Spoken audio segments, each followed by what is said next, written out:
রাজধানীর আগারগাঁওয়ে পুরনো বাণিজ্য মেলার স্থানে এখন থেকে ঈদের জামায়াত হবে।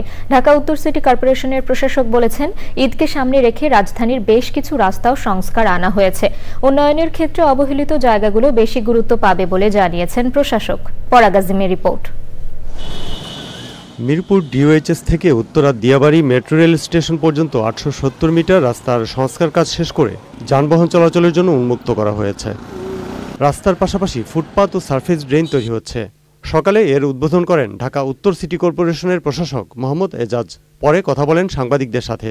উত্তরা থেকে 12 নম্বর পর্যন্ত যেতে যে মানুষের দুর্ভোগ, এটা নিয়ে অনেক কথা হয়েছে ফেসবুকে। আমরা কমিটমেন্ট দিয়েছিলাম যে রোজার মধ্যে এটা আমরা শেষ করব, যেন ঈদের উপহার হিসেবে ঢাকার লোকজন আনন্দে চলাফেরা করতে পারে। ঢাকার ন্যায্যতা যদি ফিরিয়ে আনতে হয় তাহলে ইনভেস্টমেন্ট কোথায় হবে? ইনভেস্টমেন্ট হবে যেখানে ইনভেস্টমেন্ট কম কিন্তু প্রয়োজন বেশি, অনেক বেশি, সেখানে আগে ইনভেস্টমেন্ট হবে। যেখানে প্রয়োজন কম সেখানে কম ইনভেস্টমেন্ট হবে। ঢাকার সবচেয়ে বেশি প্রয়োজন হচ্ছে 18টি নতুন ওয়ার্ডের। তো সেই ক্ষেত্রে আমরা সেটাকেও প্রায়োরিটি দিয়েছি। পবিত্র ঈদ উল ফিতর উপলক্ষে সিটি কর্পোরেশনের কিছু উদ্যোগের কথাও জানান প্রশাসক। এবার ঢাকাতে আমরা এবার ঈদের জামাত করব সবচেয়ে বড় আকারে।